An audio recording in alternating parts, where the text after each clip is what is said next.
Now we will discuss the losses that will occur in the transformer. So two of the losses we are already familiar. What is that? First is the core loss or the no load loss, or it is also often called as the iron loss. Okay. So this in turn it will consist of the hysteresis loss and eddy current loss. So because they occur in the magnetic core, they are called as the core losses. We will discuss these in a little more detail a bit later. Okay. Now the second kind of losses is the copper losses. This is also called as ohmic losses. Right? This is nothing but the I square R losses that will occur in the winding because of the resistance. The third kind of loss is the stray losses. So this is basically the negligible losses that will occur in other parts of the transformer, like for example the transformer tank or the bolts. So here also the eddy currents will be induced, right? So the eddy currents induced in this parts, it is considered a stray loss, okay, and as you can understand it is a negligible loss and we will not be considering it while we analyze the systems. And next finally we have the dielectric losses. So this, as the name goes, it is the losses that will occur in the dielectric, the insulator, right? So there will be some negligible amount of leakage current that will flow in the insulating materials. So that is termed as the dielectric losses. So you can write this is the losses occurring in insulating materials.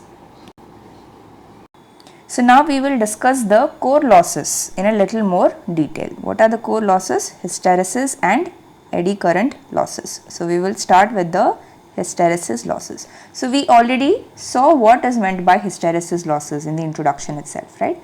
So here we will try to get an expression for it. On what factors does the hysteresis loss depend? So this we will represent with pH.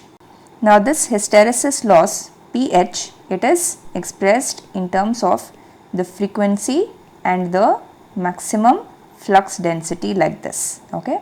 So here KH, it is a constant, it is a machine constant, okay. This is a machine constant, that means depending on the dimensions of the machines or the material that is used. And what is F here? F is the frequency of alternating flux or the supply voltage, and Bm is the maximum flux density. B is flux density, Bm means the maximum flux density in the core. And finally the variable X. So this is called as the Steinmetz constant. This is usually taken as 1.6, okay. This is Steinmetz constant, okay. So if in the question they have given some other value other than 1.6, then you take that value. If nothing is given, then you have to take 1.6. So this is the basic equation of the hysteresis losses. But if you remember the EMF equation, the induced EMF, we know induced EMF is given by root 2 pi into F n into phi m. So that means phi m we can write as E, this if you take as E, EMF, E divided by root 2 into pi into F into n. So what is flux? It is the maximum flux value. So you can express it in terms of the maximum flux density as Bm into A. A is the area of cross section of the core, magnetic core. Okay, basically the area of cross section of the flux path, right? So this is equal to E by root 2 pi F into N. Now since the induced EMF, it is approximately equal to the applied voltage, you can write this as V by root 2 pi F into N. This is because since induced EMF E is approximately equal to applied voltage V. Okay. So this means that the maximum flux density you can write as V by root 2 pi f n into A. So this, if you substitute in the expression for hysteresis loss, then what will you get? PH is going to be KH into F. In place of BM you write root V by root 2 pi f n into A to the power x. So here KH is constant, root 2 pi, n is number of turns in the winding, and A is area of cross section of the core, right? So all of these are constants. What are the variable values? The voltage and the frequency. These are the parameters that can be varied, while the other parameters, they are machine constants. Okay, V and F will depend on the supply that we are using. So this means that PH, the hysteresis losses, is proportional to F into V by F to the power x. This means that PH is proportional to F to the power 1 minus x and V to the power x. This is how the hysteresis loss, it is going to depend on the frequency and the applied voltage. Next is eddy current losses. So this is represented as PE. Now PE is expressed as PE is equal to KE into F square into BM square. Here KE is a machine constant, it will depend on the machine parameters.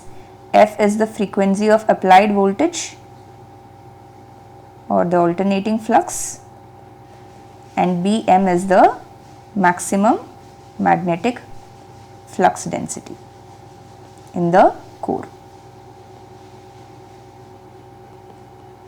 Okay. So just like in the previous case, we can substitute the value of Bm as PE is equal to KE into F square into V by root 2 pi f n into A whole square. So from here you are going to get that the eddy current losses is directly proportional to the voltage square. Okay, frequency is not present here because this is F square and here also you have F into F to the power 2. So from both these equations you can see that the hysteresis as well as eddy current losses, they are going to depend on the applied voltage. That is why when we were doing the open circuit test, we did it at the rated voltage so that we get the hysteresis and eddy current losses, that means the total core losses at the rated voltage and frequency. Okay. So the core losses together you can write as hysteresis plus eddy current losses. And finally we can discuss the efficiency of the transformer. So what is efficiency? This is the output power divided by input power. This is the efficiency, right? If you multiply by 100, then you will get percentage efficiency. Now if you consider cos theta to be the load power factor, okay, then what will be the output power? The output power, it is going to be V2 into I2 into cos theta.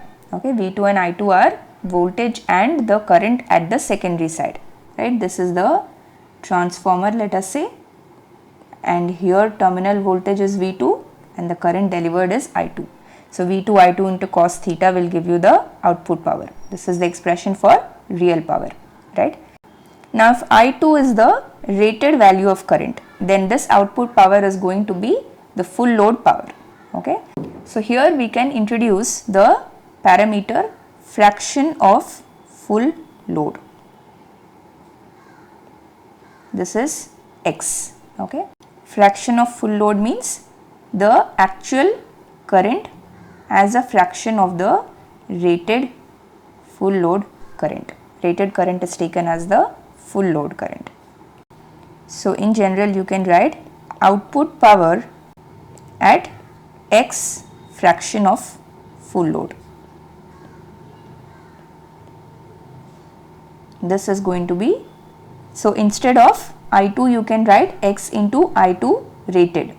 So this is going to be x into V2 I2 rated cos theta. So remember here the voltage is also the rated voltage, okay, all these are rated values. So this is the output power at x fraction of load. Now how can you write the input power? The input power you can write as output power plus the losses. Now what are the losses? The losses are going to be, only we are going to consider the core losses and the copper losses. So you can write output power is x V2 I2 cos theta. So we will just write as I2, it just means that they are rated values, okay. Plus the losses you can write as core losses plus copper losses. Now the core losses we saw, it depends only on the applied input, okay, it doesn't depend on the current. So this we can consider as constant, as they depend only on the applied voltage and not the output current. But the copper losses, this is a value that is dependent on the current. So this you can take as proportional to the square of the current, I2 square, the output current square. So what you can write, the copper losses at x fraction of load divided by the copper losses of full load, you can write as x into I2 whole square divided by I2 whole square. So this is equal to x square. So in general you can write at x fraction of load, we can represent as P Cu x.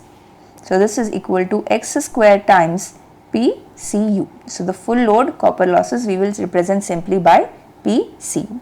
Then what will be the total losses? Therefore total losses is equal to Pc plus x square Pcu.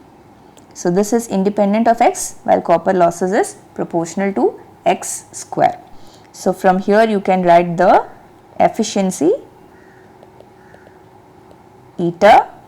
This is given by output is x into V2 I2 cos theta, where all of these are rated values V2 and I2, divided by the output plus losses, right.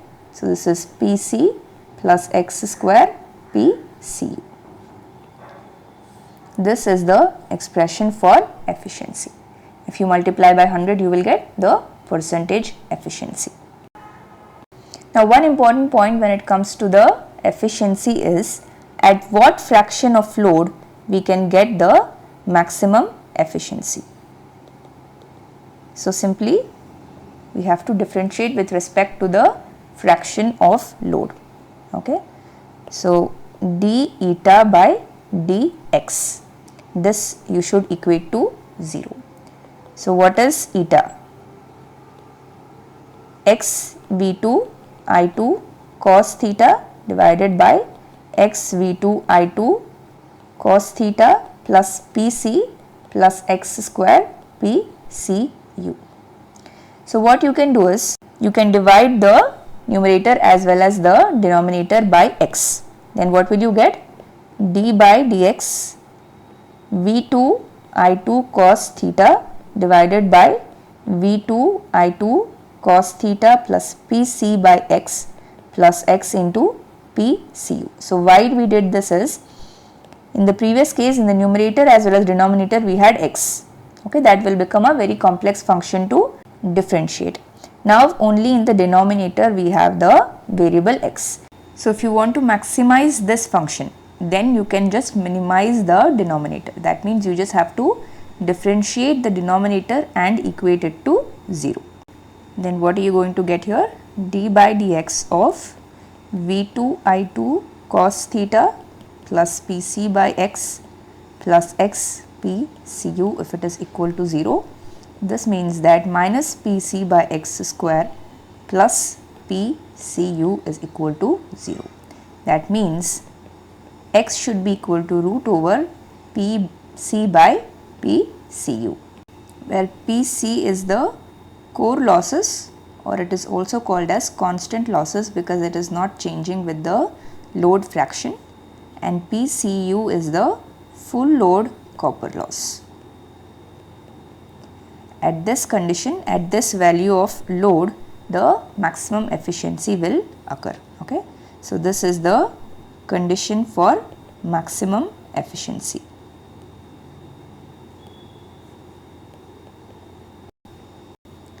Next, all day efficiency. So, how is it different from normal efficiency? In normal efficiency, we considered the output power divided by input power. In all day efficiency, what we are going to do is, we are going to take the ratio of the total energy output,